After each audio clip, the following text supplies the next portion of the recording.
Hoy algo está pasando en el mundo. Hoy algo está pasando en Colombia. Que la primera víctima no sea la verdad.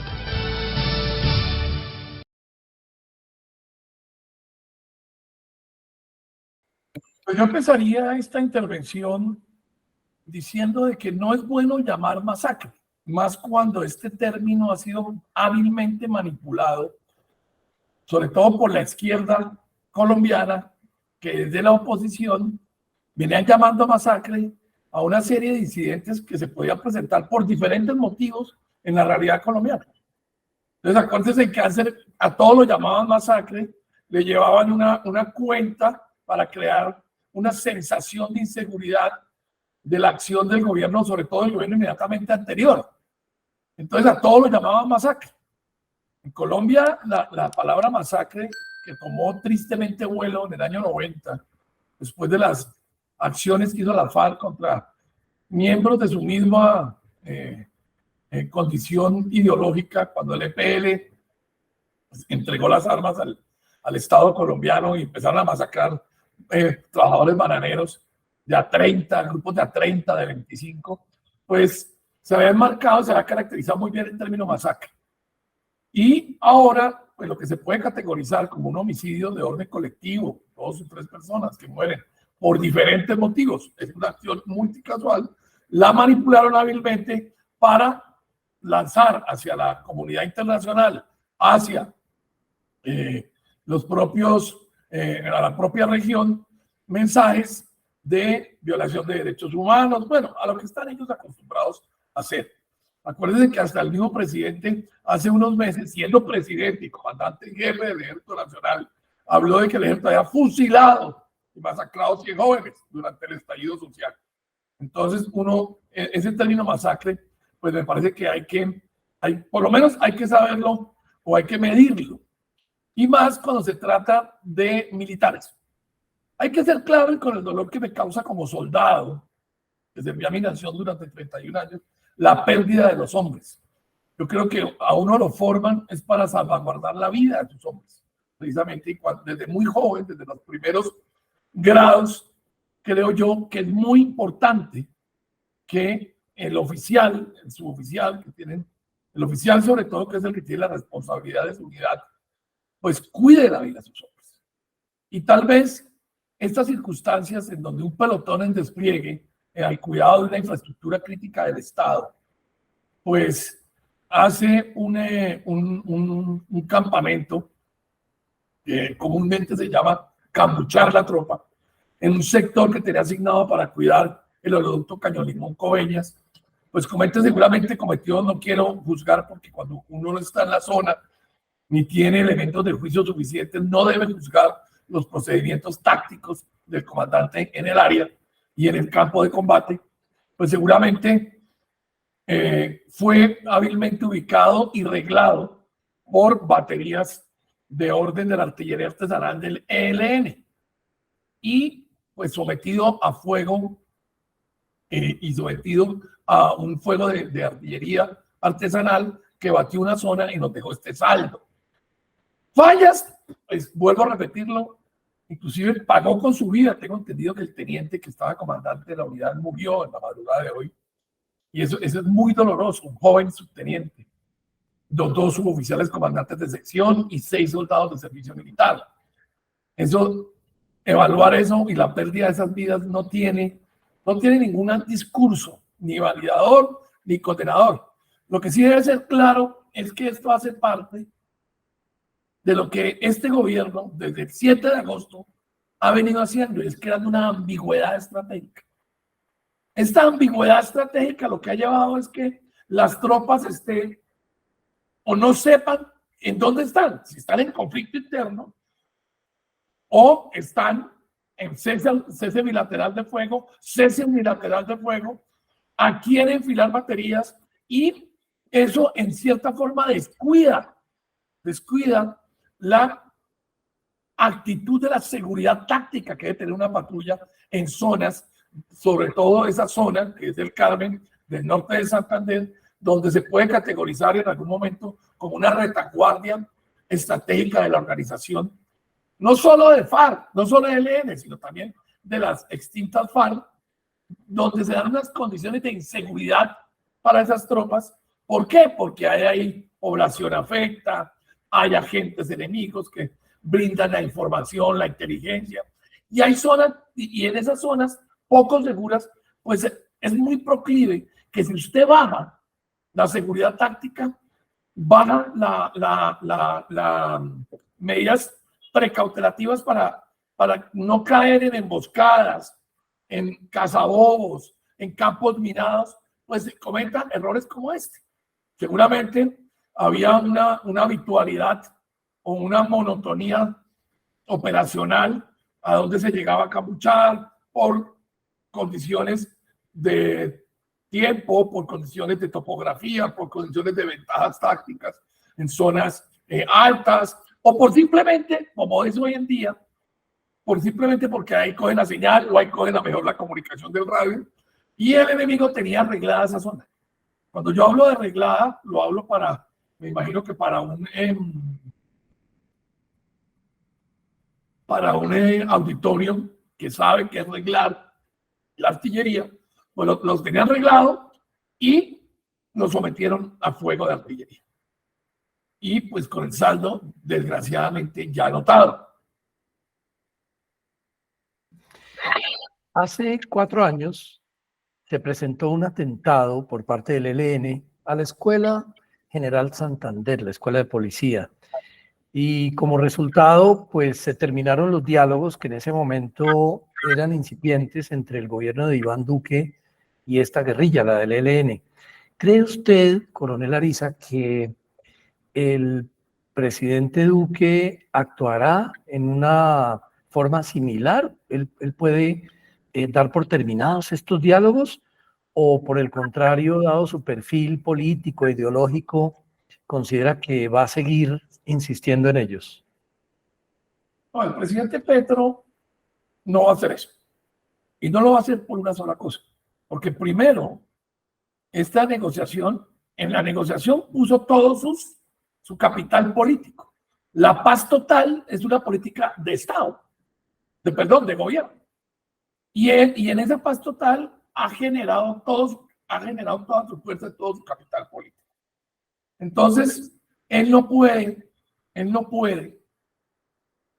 ir a dejar de lado esa necesidad que tiene de mostrar resultados por unas bajas que para efectos muy objetivos, lo que buscan es debilitar la posición del gobierno. Y en medio de la negociación, ya lo dijo el chat del sujeto Antonio García, nosotros no estamos en cese de fuego.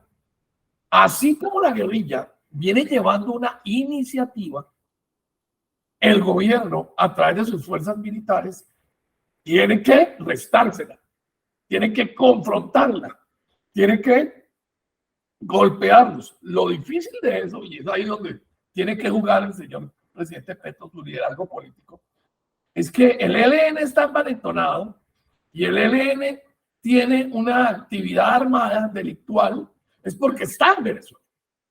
El 80% de la capacidad armada del ELN está en Venezuela, está resguardada, su acumulado logístico, su acumulado armado está en Venezuela.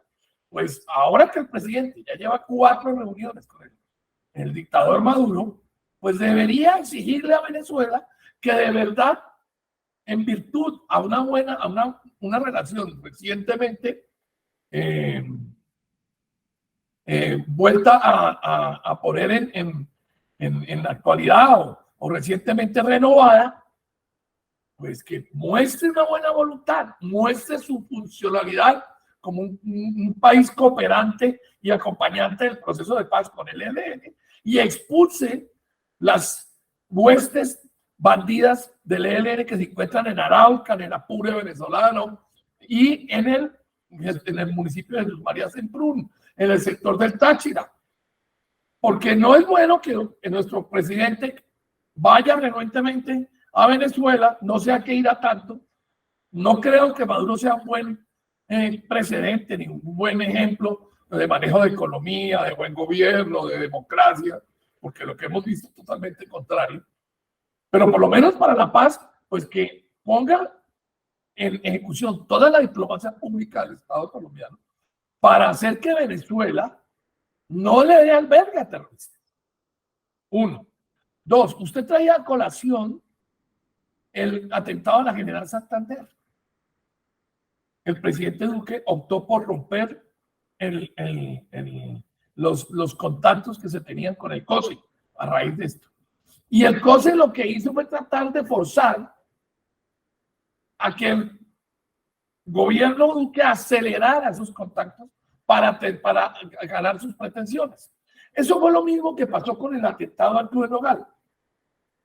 Como el presidente Uribe en su momento no daba muestras de acercamiento a la paz, que era una situación cíclica que todos los gobiernos, desde el gobierno de Belisario Betancur hasta el gobierno Pastrana, habían hecho, pues había que forzar a la opinión pública nacional mostrando la crudeza de la guerra. Así lo dice Manuel Marulanda. Entonces, que la oligarquía sepa lo de la guerra y ponen la bomba en el Club Nogal. Ahora el ELN hace lo mismo y ahorita que se está en un proceso de negociación del cese al fuego, pues lo que busca el ELN es mostrar fuerza que no tiene. Porque yo le creería al ELN si hubieran hecho una actividad de copamiento posterior a la actividad de artillería artesanal o con lo que utilizaron de los tatucos, como lo hacía la FARC, copaba una unidad ubicada, hacía un fuego de ablandamiento y después copaba la unidad. No lo hacen porque no tienen capacidad. El ELN es una organización renacida. Desde 1966, el aparato político de esta nación, muy bien manipulado y maniqueísta, ¿sí?, le ha dado de inspiración boca a boca al ELN, desde la operación Anorí, cuando nuestro canciller y después presidente López Michelsen intervino para que el ejército no acabara de una buena vez con esa agrupación terrorista. Y posteriormente ha sido así, después del febrerazo del 76, después en los 90. Al final del 2010, el ELN era prácticamente inexistente. El ELN ha sobrevivido porque Venezuela lo ha albergado. Pero la capacidad terrorista armada del ELN es mínima. Es mínima. Es basada precisamente en eso. Perdón, tengo que hacer una salvedad. No la capacidad terrorista, la capacidad armada. Su capacidad armada está fundamentada en terrorismo, en crear condiciones de inseguridad, de sensación. Entonces, paros armados con fuerzas inexistentes. Pero es que una quema de un vehículo, el asalto, el asesinato de un policía en la esquina, un soldado, la explosión en un pueblo y así una serie de actividades, lo que crean es una sensación de inseguridad y así mismo afecta la percepción. Tal vez eso es lo que busca el gobierno. Uno debería buscar o hilar muy delgado. Nosotros estamos escuchando voces de sirena o cantos de sirena en donde, por ejemplo, hablan de federalismo, inclusive lo ponemos en boca a la vicepresidenta, ¿sí? Hablan del federalismo, hablan de las regiones. Han salido nuevas versiones de grupos paramilitares o paraestatales, por ejemplo, la Guardia Campesina. Ellos con chalecos, con organización y como tratando de asemejar un grupo castrense, ¿sí? Guardias cimarronas, guardias campesinas, guardias indígenas, debidamente aceptados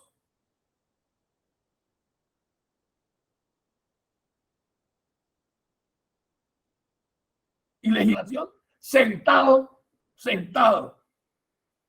ante un poco de gente que se arrojaba a una autoridad que nadie le ha dado. Y no lo digo yo, lo dice la misma comunidad del Caguán, en donde dicen nosotros no le hemos dado autoridad a ninguno para que nadie nos guarde. La guardia legítima de la sociedad colombiana está representada en su fuerza pública y en las fuerzas que son las fuerzas militares y la policía nacional. Entonces ahora están apareciendo un poco de grupos con poderes paralelos o arrojándose poderes paralelos territoriales que de pronto lo que buscan es debilitar la gobernabilidad del Estado para justificar cualquier medida seccionista o otorgar muchas prevalencias, otorgar beneficios a grupos que no tienen la capacidad.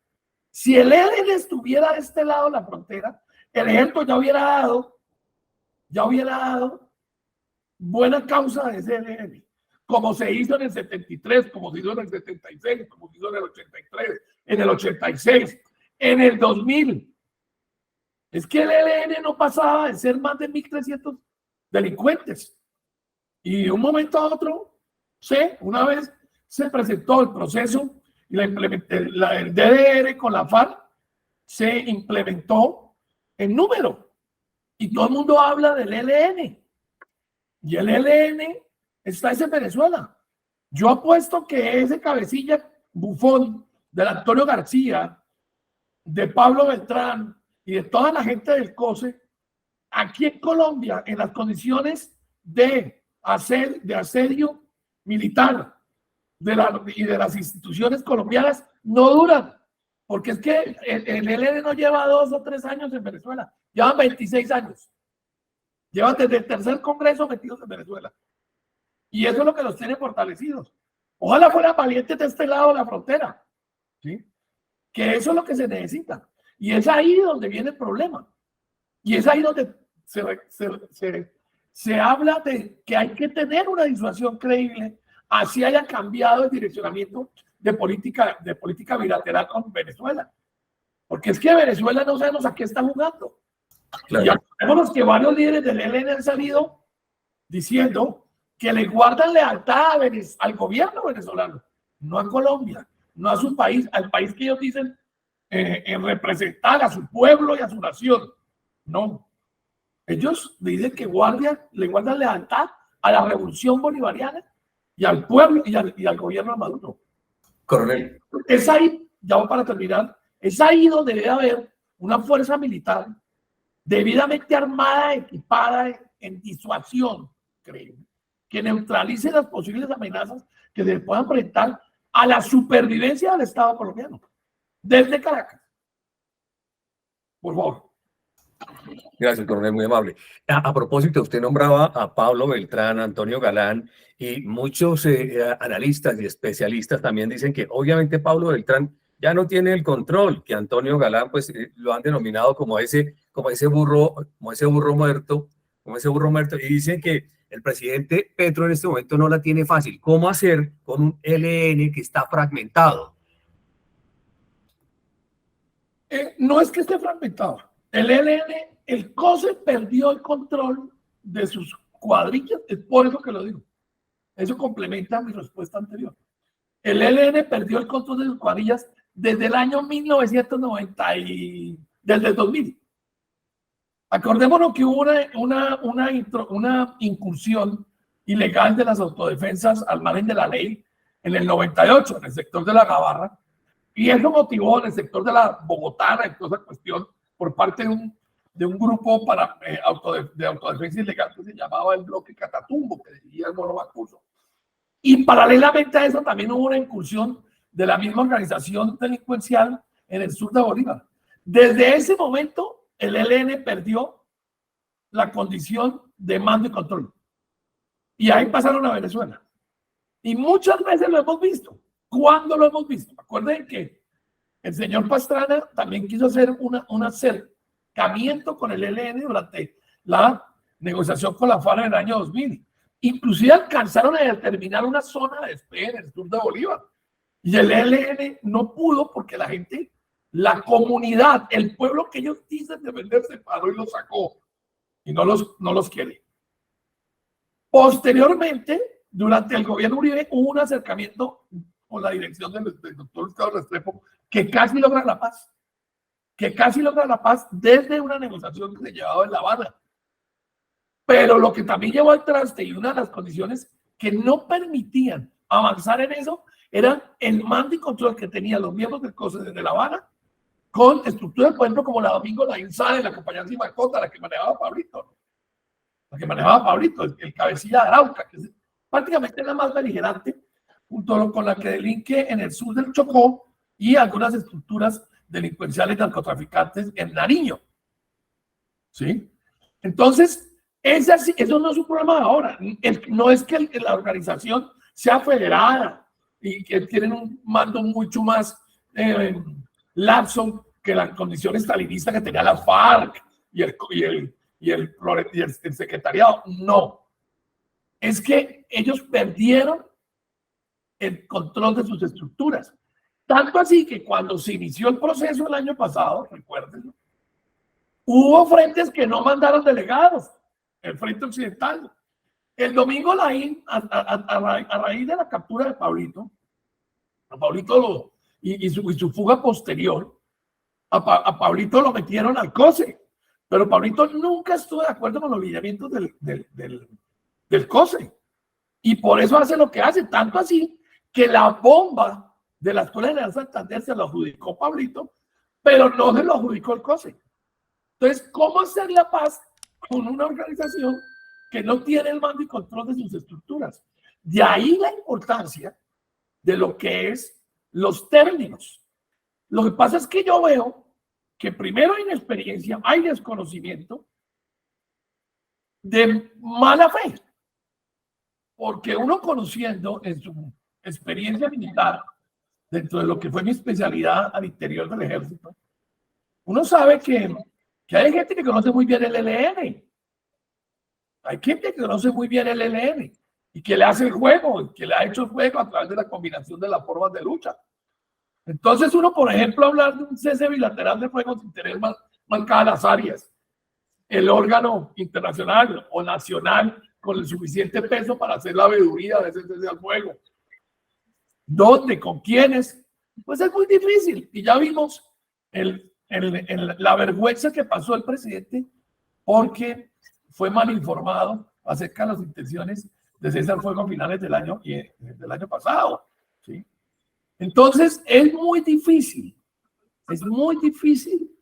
que se adelanten unas conversaciones con una organización que no tiene una estructura organizacional única y no tiene unidad de mando. No porque sean así, sino porque la perdieron. Vuelvo a repetir la aseveración. El COSE, el señor García y el señor Pablo Beltrán, el señor Gavino ya no, porque lo tienen en Cuba. No, estaban hablando que ha fallecido hace unos días. Y los otros miembros del COSE no tienen el control de sus estructuras, de sus actividades. Muy difícil negociar. Sería otra historia si estuvieras de este lado de la frontera. Claro. No, sería otra la historia.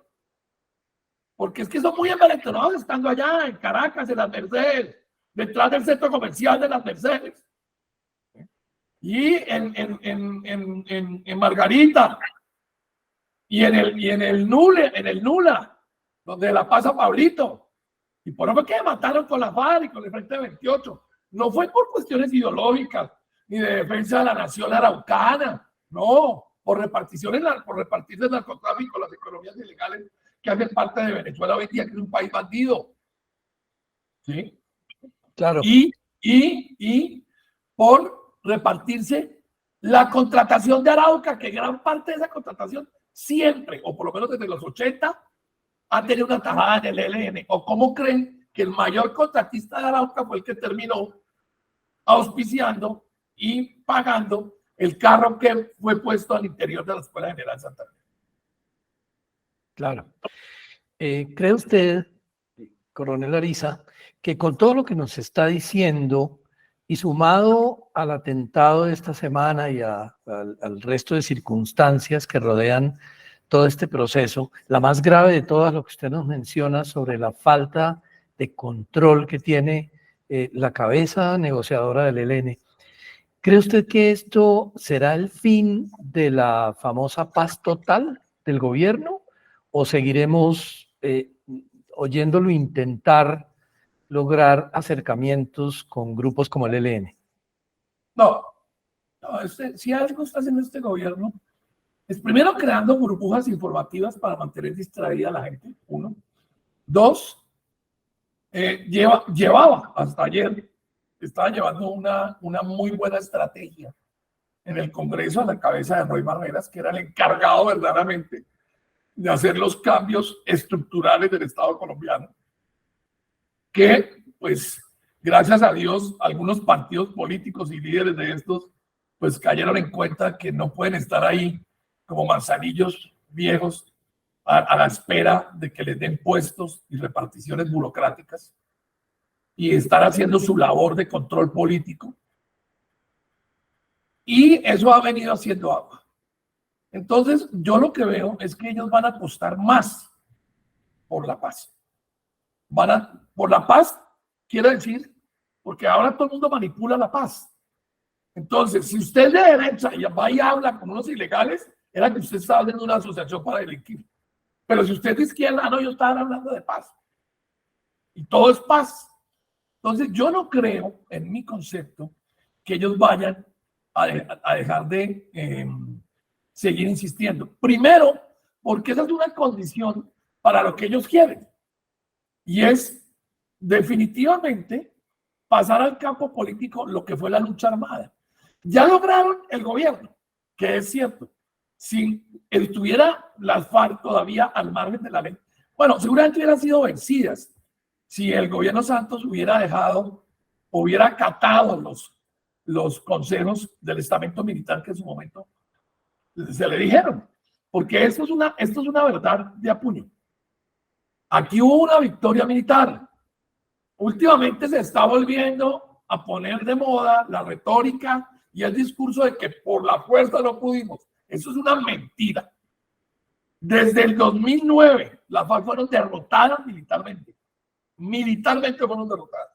Perdieron su plan estratégico, perdieron mando y control, perdieron el 60% de sus activos, de su acumulado numérico, perdieron acumulado territorial, perdieron acumulado en finanzas, estaban en un ostracismo político que ya, y estaban dentro de la lista de terroristas. Por eso fue que buscaron el proceso de paz, firmaron, y ahí están en el Congreso, el Estado y el establecimiento les ha cumplido.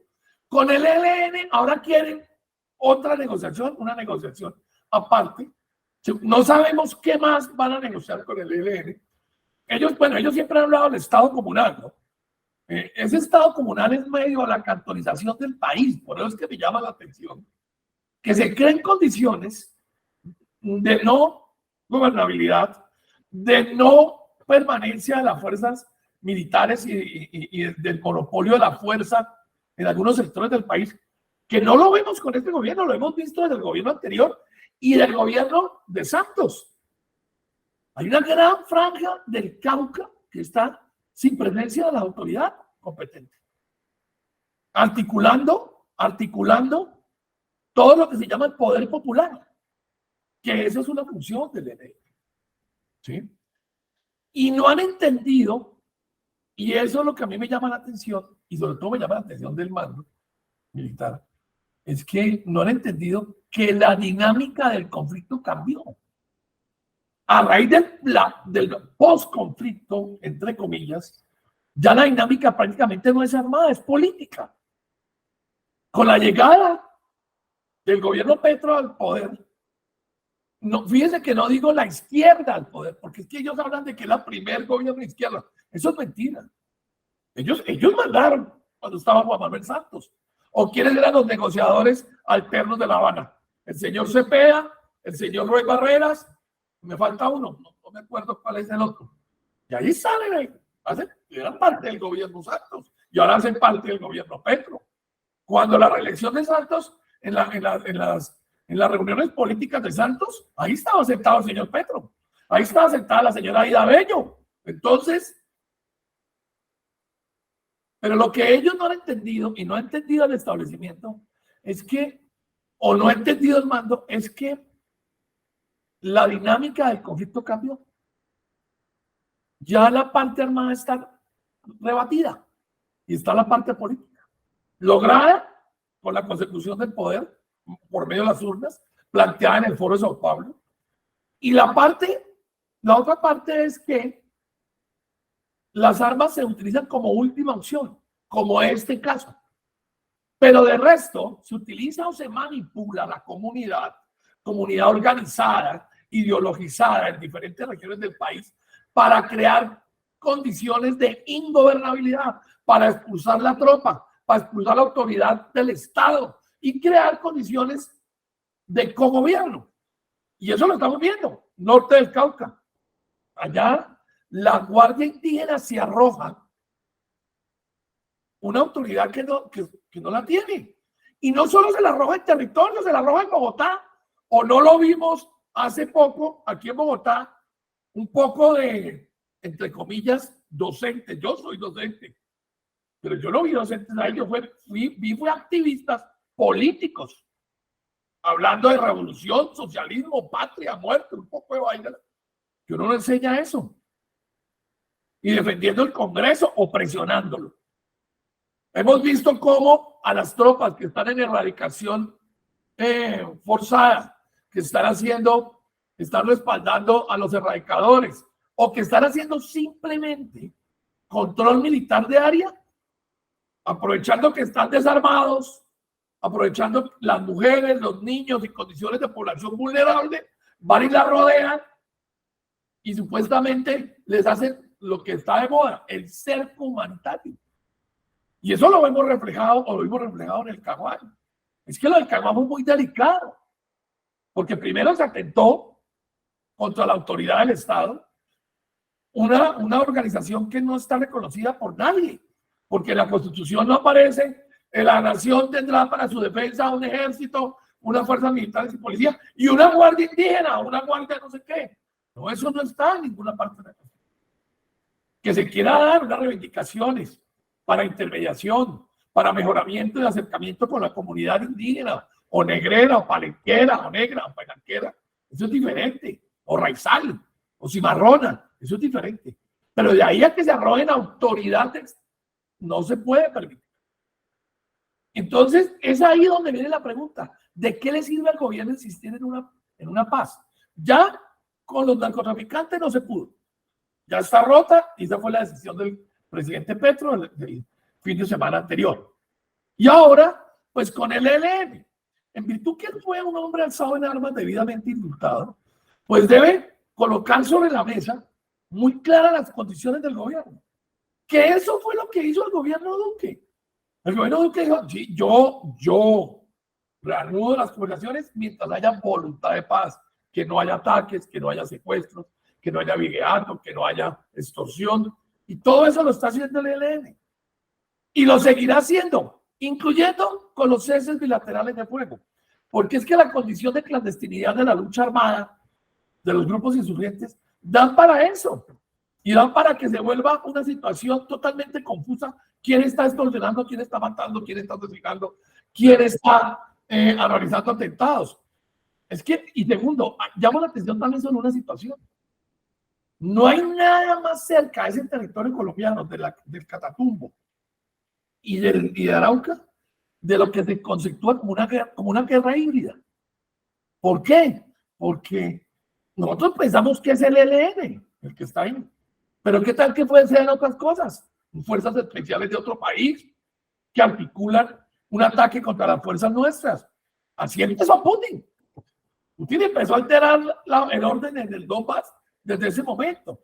Y una frontera porosa, con población migrante venezolana, con un marco legal que no está claro, porque allá el marco legal no está claro, con una fuerza pública amilanada, vacilante, porque lo que yo veo es vacilación, que es cuando yo hablé de la ambigüedad estratégica que se está creando. Entonces, eso es propicio para que el día de mañana esos terrenos se anexen a la República Bolivariana de Venezuela. Acuérdense que eso es lo que está implícito en la constitución de ese país, ¿no? Claro. Coronel Ariza, déjeme aprovechar el tiempo que es valioso y compartir su gran experticio profesional y hacerle dos preguntas para aprovechar, como le digo, el tiempo. La primera, tengo en mis manos un informe de Indepaz a la fecha 23 de marzo del 2023 y habla de 27 masacres en este 2023 con 88 víctimas a corte 24 de marzo de este mes. Esa es la primera pregunta. ¿Qué lectura le da? Y la segunda, estamos en año electoral. En octubre tendremos elecciones. ¿Usted qué cree que puede pasar con toda esta situación que tenemos? Bueno, yo la primera pregunta creo que la respondí al principio. Hacia esa clase de organizaciones es que me refería cuando hablaban de masacre. Porque al gobierno Duque le llevaban, y sobre todo el señor González Pozo. Por eso le hice la pregunta, sí, señor. Entonces, ese señor, masacre. Entonces, que mataron 3 personas en tal parte. Masacre, masacre. Es que hay inseguridad, es que nos están matando. Y eso todo lo articularon políticamente a favor del resultado electoral que le dio la presidencia al señor Petro. ¿Sí? Entonces, es ahí donde yo digo, ahora les empezó a correr el tiempo a ellos. Ellos pensaron que todo se iba a acabar con el 8 de agosto. Y resulta que los intereses del conflicto que se está viviendo en Colombia, que lo advertimos, no es uno, ahora son 5. No lo digo yo, lo dice el 6R. Lo dice el 6R, conflicto con el ELN, con el cartel del Golfo o con grupos de delincuencia organizada, de narcotráfico, con disidencias de la FARC, con las FARC los originales, que ya están amenazando a los otros, ¿sí? Y con delincuencia organizada transnacional, pues ese es el resultado. Un deterioro del orden público de la nación, de la seguridad pública, ¿sí? Que puede afectar la seguridad y defensa nacional, lo estoy diciendo en este momento, y afecta también la seguridad ciudadana y la convivencia, porque en esos pueblos en donde ya estaban acostumbrados a que había un control gubernamental, había gobernabilidad, estaban sus alcaldes, estaban sus concejales, se estaba trabajando en la región, había 11 zonas priorizadas en donde se estaba incrementando el proceso de paz. Entonces, ahora es anarquía. Y entonces, saquen los erradicadores. Entonces, ahora no tenemos 204 hectáreas, 204 hectáreas, sino ya vamos llegando a unos términos aún mayores. Ya estamos exportando casi 1.400 toneladas de clorhidrato de cocaína, que eso genera un poder económico grandísimo. Eso es lo que está pasando por encima de las intenciones del gobierno. Porque lo que ellos no hacen la política pública con realidades objetivas, sino con ideología. El señor comisionado de paz, el señor Rueda, hábil negociador, y era un hombre de región, sobre todo en Urabá y en otros sectores, en el sector del Río Sucio y todo eso, pues él sabe que eso es así. Ese poder lo está superando. El interés económico que tienen los actores de la violencia en Colombia está superando la buena fe de un gobierno que atónito ve cómo se le está derrumbando el castillo de naipes de la paz total. Perdóname, la segunda pregunta, ¿cuál es? Sí, señor. A propósito de eso. Sí, pero déjame terminar esto, porque es que es muy importante. Sí, perfecto. Gracias, doctor Carlos. Gracias, coronel. Es que tenemos elecciones este año. Estamos en el año electoral, en octubre. Y ahí hay una preocupación grande. ¿Por qué es tan importante? Porque eso complementa lo que yo dije. Pues, lo político ya estamos en el gobierno. Segundo, hacemos acciones armadas en el marco de la combinación de las formas de lucha, creamos condiciones de anarquía, abandono de Estado, cogobierno en vastas regiones del país. ¿Y a dónde van a llegar y de dónde vienen los votos? Porque da la casualidad que si usted mira el mapa electoral colombiano, fue en esas regiones donde no hay autoridad, donde la autoridad es limitada, donde la gobernabilidad es limitada, donde son expulsados no solo la fuerza pública, sino cualquier delegado del gobierno, la fiscalía, la policía judicial, organismos. Mire, el fiscal general lo denunció en Caucasia. ¿Qué mejor escenario para crear unas buenas votaciones a favor de los candidatos que pretenden o que van de acuerdo a los intereses del pacto histórico? ¿Qué mejor? Sí, claro. Si yo voy a llegar, ¿cómo hago yo para hacer política? Si soy del Centro Democrático o del Partido de Salvación Nacional o del Partido Conservador o del Partido Liberal. No, allá no entra nadie. Allá entran los que dicen los ilegales. Y los ilegales dicen, no, pues yo no estoy diciendo bajo ningún concepto de que el pacto histórico sea un partido ilegal, ¿sí? Pero Claro. vimos con gran preocupación, lo vi en un análisis que hicimos electoral, que los votos de Petro, los 3 millones de votos que le ganó, con que le ganó del último cociente electoral, porque Petro ha llegado a 8 millones de votos, ¿sí? En la primera vuelta, ¿sí? Cuando ya vamos a la segunda vuelta, él queda elegido con 11.700.000 votos. Su segundo, que era el señor Rodolfo, queda con, hay que ser muy claro, ¿no? Porque es que ahora ya le tengo también por decir que es que como yo fui elegido por mayoría, no.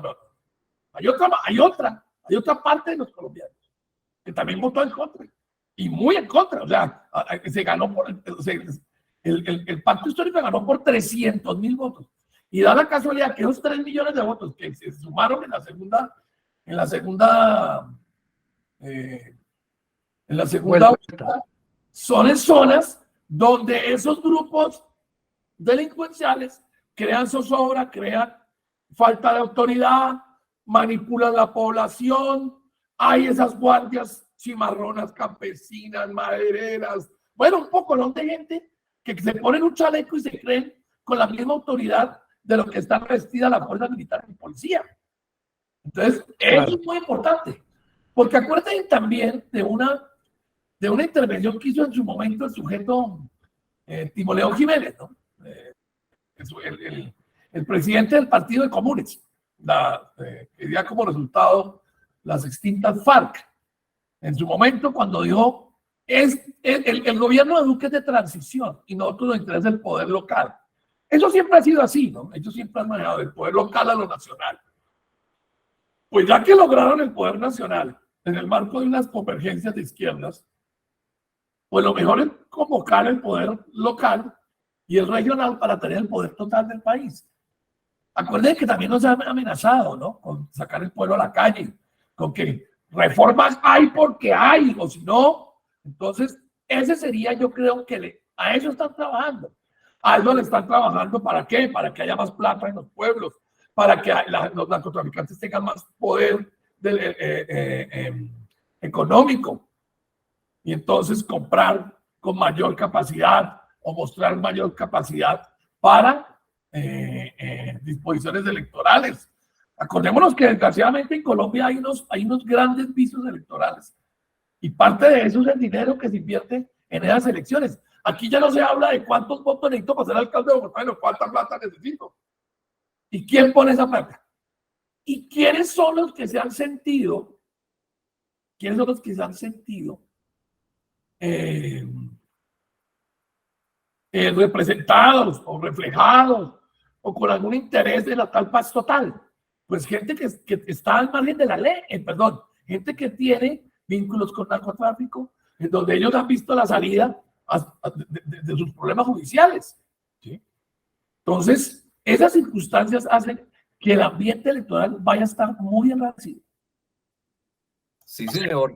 Usted lo ha dicho, va a estar muy enrarecido, va a estar muy caliente este tiempo. Bueno, coronel Jaime Ariza, quiero contarle que lamentablemente el tiempo en radio es corto, nos queda mucha tela de dónde cortar, como dicen las señoras, hay mucho material. Quiero invitarlo para que nos acompañe en próximas emisiones de nuestro programa. Hay muchos temas que se nos quedan en el tintero. Señor, Bueno, yo sí quiero, gracias por la invitación y siempre que pueda estar aquí, pero yo sí quiero dejar claro una cosa, y es que se viene también sacando una narrativa de que eran soldados de servicio militar, que pobrecitos, ningún soldado es pobrecito. Esos soldados estaban entrenados, equipados, armados, dirigidos y comandados para estar haciendo la función constitucional que estaban cumpliendo. Entonces, hay que ser muy claro, porque también hay que hilar delgadito. Entonces, como a esos soldados no les pueden enviar ya a los soldados del servicio militar, o acabamos el servicio militar definitivamente, y otra forma de acabar las instituciones, y más la militar, es quitarle los soldados, ¿no? Porque ¿para qué oficiales y suboficiales si no hay soldados que mandar? Entonces, yo lo que quiero ser claro es que esas tropas, con todo el dolor como soldado que lo sienten, en este momento. Hoy estoy de negro por eso, por la muerte de mis soldados. Son míos también, porque son como hijos míos, porque yo a mi ejército le debo todo y lo respaldo, y respaldo el mando de una forma irrestricta, porque es la calidad de comandante que tiene en este momento la fuerza militar.